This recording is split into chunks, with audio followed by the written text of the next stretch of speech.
पुण्यापाठोपाठ पिंपरी चिंचवड महानगरपालिकेची निवडणूक देखील उपमुख्यमंत्री अजित पवारांनी आपल्या हातात घेतल्याचं आज सिद्ध झालंय। आज अर्ज माघारीच्या शेवटच्या दिवशी संध्याकाळी अजित पवार पिंपरी चिंचवडमध्ये दाखल झाले आणि त्यांनी तब्बल 2.5 तास पत्रकारांशी संवाद साधत आपले मुद्दे त्यांच्या समोर ठेवले। अर्थातच हे मुद्दे मांडत असताना अजित पवारांनी कुणावर टीका केली, कुणाला लक्ष केलं, कारभारावर नेमके काय ताशेरे ओढले आणि अजित पवार पत्रकार परिषदेमध्ये बोलताना नेमकं कुठं चुकले जाणून घेऊया पुढच्या काही मिनिटात।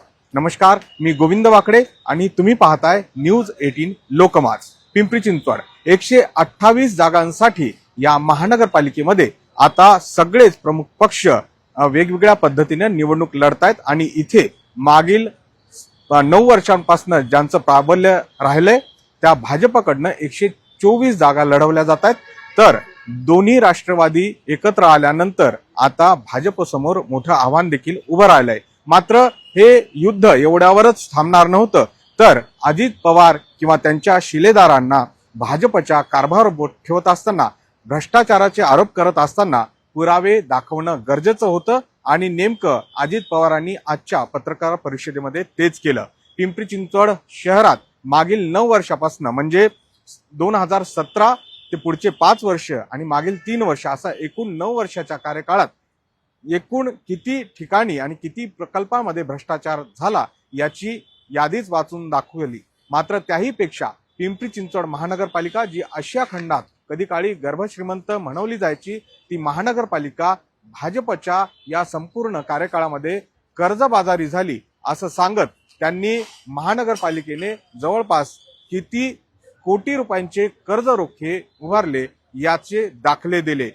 त्या व्यतिरिक्त पिंपरी चिंचवड महानगरपालिकेतर्फे जे प्रकल्प उभारले गेले त्याच्या टेंडरमध्ये वारंवार रिंग होत असल्याचा आरोप देखील अजित पवार यांनी केला। त्यामधले प्रामुख्याने जे महत्वाचे प्रकल्प होते, पंतप्रधान आवास योजना, त्याचबरोबर नदी सुधार असेल आणि इतरही ज्या प्रकल्पामध्ये भ्रष्टाचार झाल्याचा आरोप त्यांनी केला, त्याचे पुरावे आपल्या जवळ आहेत असं अजित पवार म्हणाले। खरं तर या संदर्भात भाजपनं पलटवार करण्याचा प्रयत्न केला होता आणि भ्रष्टाचाराचे आरोप करण्याऐवजी आम्हाला पुरावे दाखवा असं आवाहन केलं होतं। त्या आव्हानाला उत्तर देत अजित पवारांनी थेट इथल्या स्थानिक नेतृत्वावर प्रश्नचिन्ह निर्माण केलं।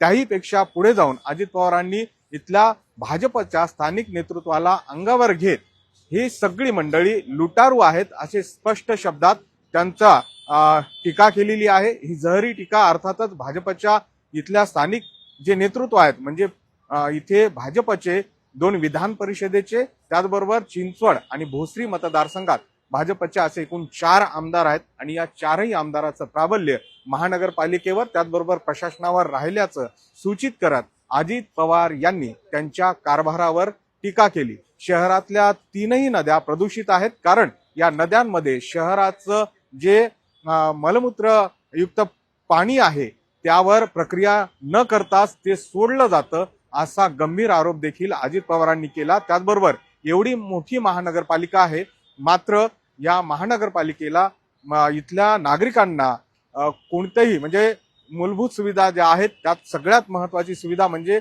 दररोज पाणी देता येत नाही, पाणी पुरवठा करता येत नाही, याकडे त्यांनी लक्ष वेधण्याचा प्रयत्न केला। त्याहून महत्वाचं म्हणजे या शहरामध्ये जो डीपी प्लॅन आता प्रारूप आराखडा तयार करण्यात आला त्यावर 50,000हून अधिक हरकती नोंदवल्या गेलेल्या आहेत आणि त्यामुळे ह्या सगळा आराखडा बनवत असताना देखील भ्रष्टाचार झाला असं त्यांनी निर्देशित करण्याचा प्रयत्न केला। अर्थातच आपली सत्ता जेव्हा येईल तेव्हा आपण हा डीपी प्लॅन जो आहे तो पूर्णतः रद्द करू असं आश्वासन त्यांनी आज पत्रकार परिषदेत दिलं।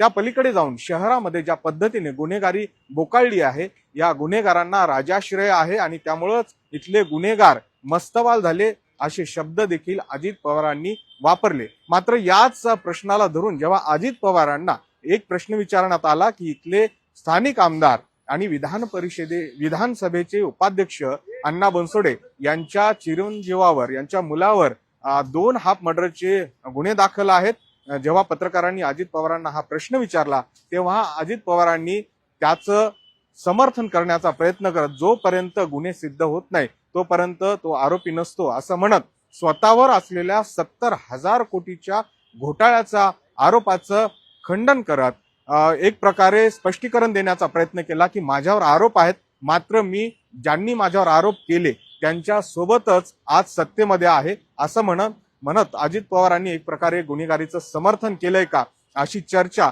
या सगळ्या वर्तुळात रंगली होती. आता या सगळ्या प्रक्रियेमध्ये किंवा या निवडणुकीच्या काळामध्ये अजित पवार या सगळ्या मुद्द्यांना घेऊन इथे जे नागरिकांचं किंवा इथल्या मतदारांचं लक्ष वेधू पाहतात त्यामध्ये हे सगळ्यात महत्वाचे मुद्दे होते की त्यांनी या महानगरपालिकेला कर्ज बाजारी पणातून बाहेर काढण्यासाठीचं आश्वासन दिलं आणि एकंदरीत पुढे ज्या सभा होतील त्या सभांमध्ये देखील पिंपरी चिंचवड शहरातला पाणी प्रश्न, प्रदूषण, हवा प्रदूषित असेल, रस्ते जे छोटे झालेले आहेत त्या संदर्भात त्यांनी जे या पद्धतीनं सगळे प्रकरण पुढे आणलेले आहेत आणि वारंवार ते सांगत होते की मागील जो कार्यकाळ होता, भाजपचा सत्ता काळ होता, प्रशासन काळ होता, या 9 वर्षाच्या काळात जवळपास 60,000 कोटीचं अर्थसंकल्प मांडला गेला. असं असतानाही एकही डोळ्यात भरणारा विकास प्रकल्प इथे दिसत का नाही असा प्रश्न विचारत हे पैसे खर्च कुठे झाले आणि जर हे पैसे प्रकल्पावर खर्च झाले नाही तर मग या शहरातले भाजपचे नेते गडगंज त्यांच्याकडे संपत्ती कशी आली असं म्हणत त्यांनी सगळ्या कारभारावर एकंदरीत प्रश्नचिन्ह निर्माण करत आता या निवडणुकीचं रान पेटवलेलं आहे. अर्थातच या अजित पवारांनी केलेल्या सगळ्या आरोपाला भाजपच्या स्थानिक नेत्यांना उत्तर द्यावं लागणार आहे. मात्र तुर्तास हे स्पष्ट झालंय की अजित पवार अतिशय ताकदीनं आणि थेट आरोप करत, पुरावे दाखवत या सगळ्या निवडणुकीच्या रणांगणात उतरलेले आहेत, मैदानात उतरलेले आहेत आणि त्यांचे जे मनसुबे आहेत हे सगळे जे भ्रष्टाचाराचे प्रकरण आहेत ते पुढे आणायचे आणि त्याद्वारे नागरिकांची एकंदरीत त्यांच्या समोर हे सगळे प्रकरण ठेवत आपण या सगळ्या भ्रष्टाचाराचे जे आरोप झालेले आहेत, प्रकरणं आहेत त्याची सखोल चौकशी करू आणि त्यासाठी सत्ता आम्हाला द्या असं एकंदरीत भावनिक आव्हान देखील अजित पवारांकडनं केल्या जाण्याची शक्यता आहे. आता पवारांनी केलेल्या या सगळ्या आरोपांना इथले नेतृत्व किंवा एकंदरीत भाजपमधनं काय पलटवार होतो, त्यांच्याकडे काही उत्तर आहे का हे बघावं लागेल. मात्र तुर्तास आज जे अजित पवार 2 तास इथल्या पत्रकारांशी बोलत होते आणि त्यांच्या बोलण्याचा सूर एकंदरीत एकच होता की या पिंपरी चिंचवड महानगरपालिकेचा कारभार ज्यांच्या हाती दिलाय, 9 वर्षापासून ज्यांच्या हातामध्ये आहे ते भाजपचे सगळे स्थानिक पदाधिकारी आणि त्याचबरोबर कारभारी हे भ्रष्ट आहेत आणि आता पुढची सत्ता यांच्या ताब्यात देऊ नका असं आव्हान अजित पवार वारंवार करत होते. त्यांच्या या आव्हानाला पिंपरी चिंचवड मधली जनता नक्की कसा प्रतिसाद देतोय आणि येणाऱ्या 16 तारखेमध्ये यावेळेस तरी राष्ट्रवादीला इथली जनता निवडून सत्तेवर बसवते का हे बघणं आता औत्सुक्याचं ठरलं आहे. तुर्तास एवढंच. धन्यवाद.